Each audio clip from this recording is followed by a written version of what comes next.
प्रिय विद्यार्थियों और साथियों, सभी को नमस्कार। और जो वीडियो को वाचिंग कर रहे हैं उनको ढेर सारी शुभकामनाएं और प्यार भरा नमस्कार।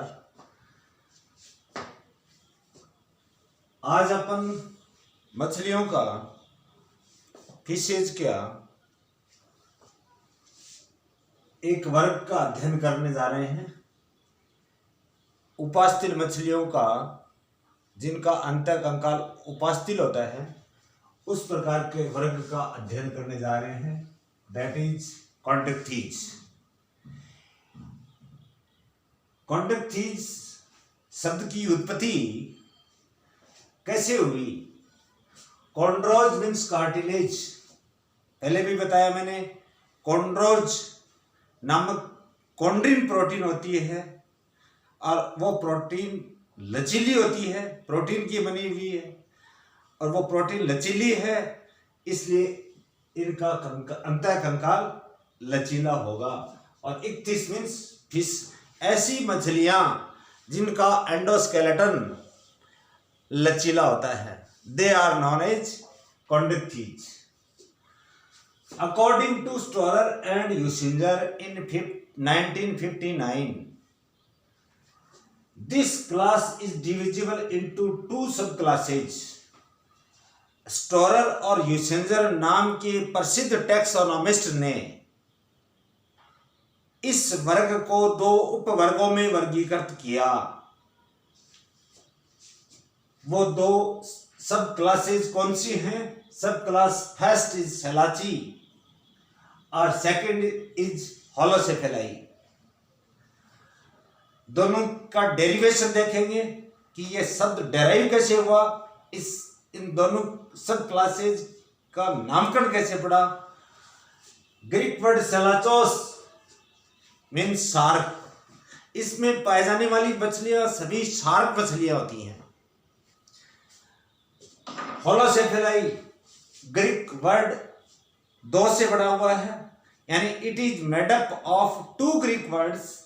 First Greek word is holos, means complete, and kefir means head. इस प्रकार की मछलियों में शीर्ष या हेड सुविकसित होता है। इस प्रकार के सब क्लास का नाम पड़ा है होलोसेफेलाई।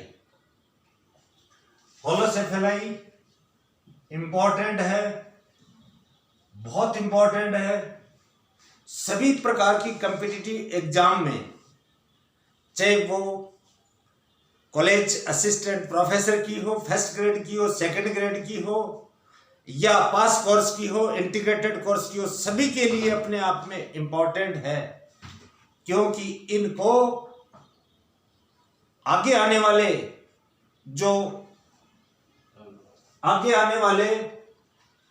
जो एम्नियोट्स होंगे, एम्फीबिया, रेप्टिलिया और एवीज, इनका एंसेस्टर माना जाता है। अब अपन कैरेक्टर्स ऑफ सब क्लास सेलाची का अध्ययन करेंगे, यानी इनके कैरेक्टरिस्टिक फीचर्स।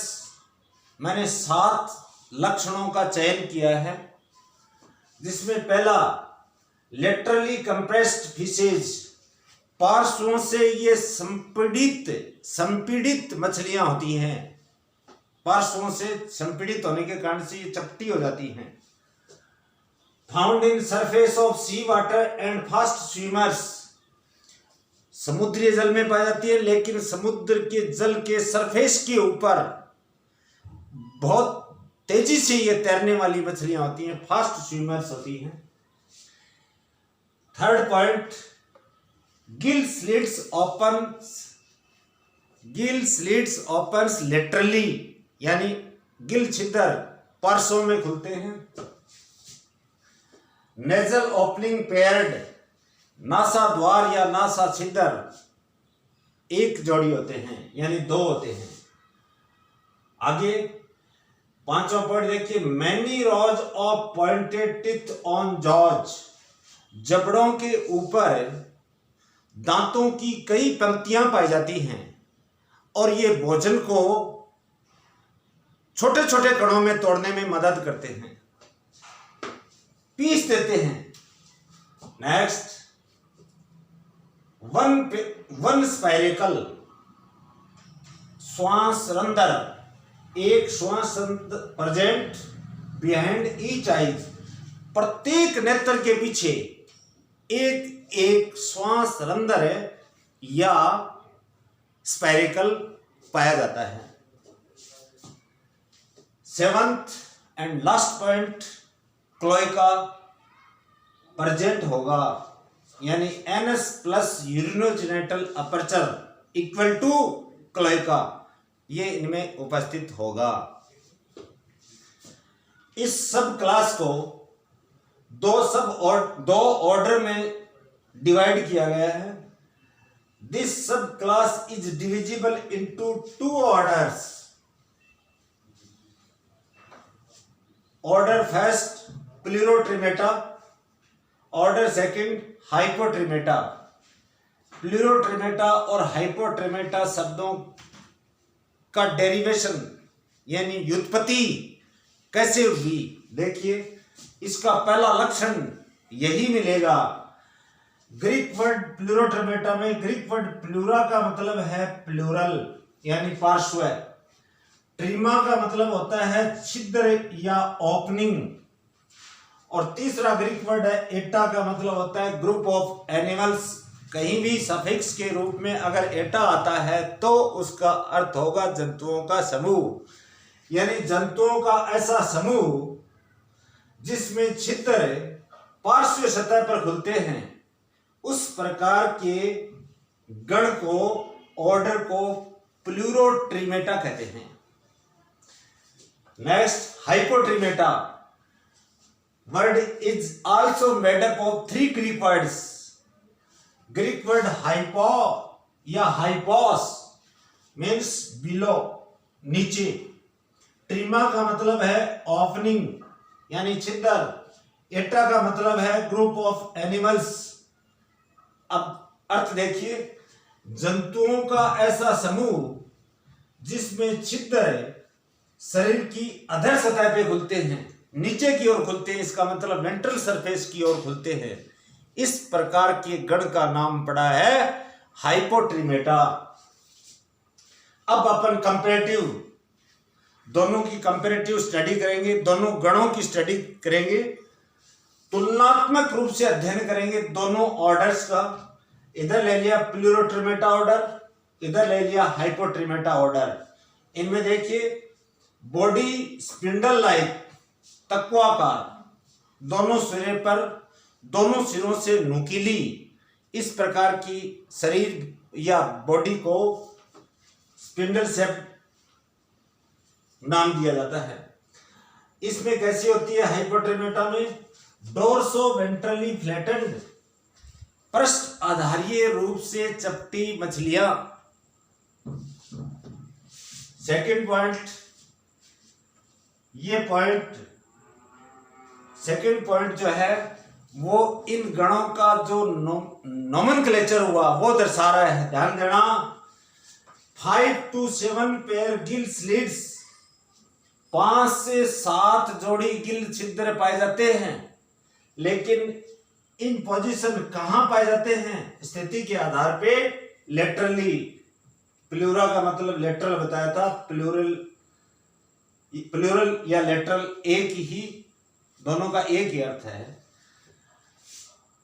हाइपोट्रिमेटा के अंदर 5 जोड़ी गिल छिद्र होंगे, कितने, 5 जोड़ी गिल छिद्र होंगे और शरीर के अधर सतह पे खुलते हैं, यानी वेंट्रली, अधरीय। तीसरा point, spiracle small in size, spiracle छोटे आकृति के होते हैं, और इसमें हाइपोट्रिमेटा के अंदर स्पाइरेकल्स बड़ी आकृति के होते हैं और क्रियाशील होते हैं। चौथा point is also important, pectoral fins medium in size. Pectoral fin आगे वाले, अग्रपाद वाले, पेक्टोरल गर्डल के पास में पाए जाने वाले फिन्स, पेक्टोरल फिन्स मध्यम आकार के होते हैं, लेकिन इनके अंदर पेक्टोरल फिन्स बड़ी आकृति के होते हैं और बॉडी के साथ में ये चिपके हुए भी होते हैं। Point number 5, 1 to 2 dorsal fin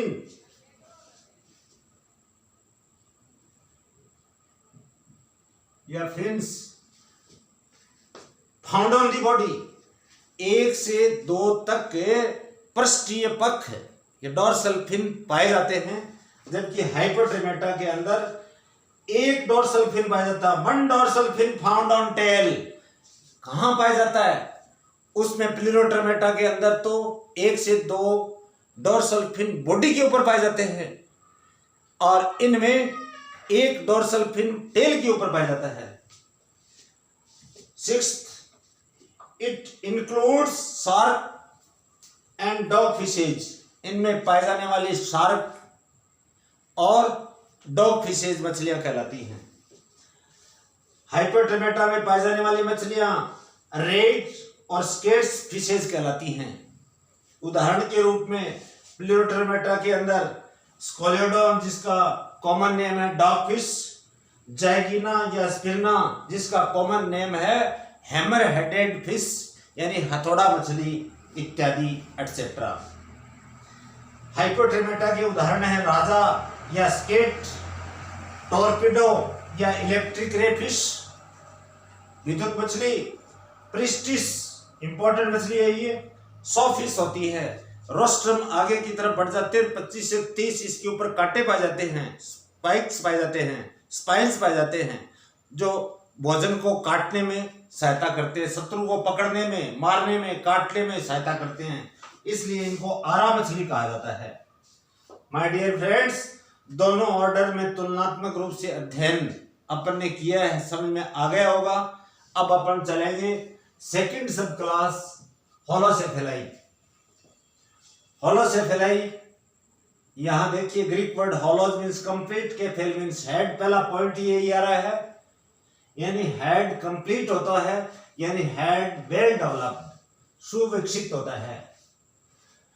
दूसरा पॉइंट वही jaws with teeth plates, teeth plates पाई जाती हैं जिनके ऊपर दांत पाए जाते हैं, ये भी भोजन को कुतरने का, काटने का, पीसने का कार्य करते हैं। तीसरा पॉइंट देखिए, 1 gill aperture on each side and covered by ओपर्क्यूलम।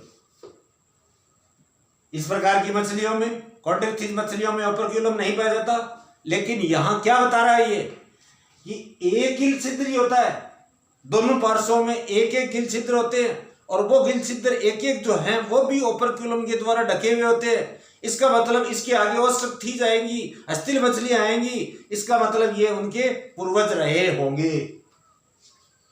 चौथा बहुत important point, there is no scales in exoskeleton, जबकि उपास्थल मछलियों के अंदर प्लेकोइड प्रकार के स्केल्स पाए जाते हैं। देयर इज नो स्पाइरेकल्स और आल्सो क्लोइका एब्सेंट, न क्लोइका पाया जाता, न स्पाइरेकल्स पाए जाते, न स्केल्स पाए जाते, क्लोइका की जगह एनस जरूर पाया जाता है, गुदा द्वार जरूर पाया जाता है। उसमें 2 नेजल ओपनिंग आई थी और इसमें सिंगल नेजल ओपनिंग, एक नासा छिद्र पाया जाता है। इसका ये लक्षण देखो, पेल्विक गर्डल के 2 अर्धांश होते हैं, दोनों अर्धांश आपस में फ्यूज हो जाते हैं। इनमें both hertz of pelvic girdle not fused, आपस में समेकित नहीं होते, फ्यूज नहीं होते, दोनों अर्धांश अलग अलग रहते हैं। 7वां point, 3 star point, 5 star point की संज्ञा भी दे दी जाए तो कोई अतिशयोक्ति नहीं है। अपन ने वहां पहले वाले वीडियो के अंदर देखा था, एक जोड़ी क्लेस्पर्स पाए जाते हैं मेल में, लेकिन यहां मैनी क्लेस्पर्स प्रेजेंट नर के अंदर आलिंगक के रूप में, मेथुनांग के रूप में, जो कॉपुलेटरी ऑर्गन के रूप में कार्य करते हैं, कॉपुलेशन में सहायता करते हैं, वो क्लेस्पर ऑर्गन कहलाते हैं। जैसे काइमेरा मछली के अंदर ये 5 जोड़ी होते हैं, यानी 10 क्लेस्पर पाए जाते हैं, और शरीर की विभिन्न स्थानों के ऊपर पाए जाते हैं। हेड के ऊपर भी क्लेस्पर पाया जाता है, टेल रीजन के अंदर भी क्लेस्पर पाए जाते हैं। तो 5 जोड़ी क्लेस्पर्स इनमें पाई जाने वाली मछलियां they are known as rat fishes और काइमेरा फिशेज। इनमें पाई जाने वाली चूहा मछलियां या काइमेरा मछलियां कहलाती हैं। उदाहरण है काइमेरा एक ही, जिसको रेड फिश बोलते हैं। ये अपने आप में जीवित जीवाश्म है, क्योंकि इस सब क्लास में पाए जाने वाले अन्य जंतु विलुप्त हो चुके हैं, और अन्य जंतु जो विलुप्त हो गए उनके लक्षण इस मछली में विद्यमान हैं, और इसको भी विलुप्त होने का खतरा है।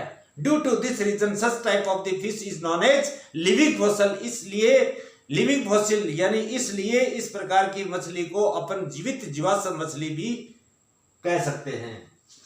इसको king of herring of red fishes भी कहते हैं। राजा हैरिंग का मतलब ठंडे जल में झुंड बनाकर के काइमेरा मछलियां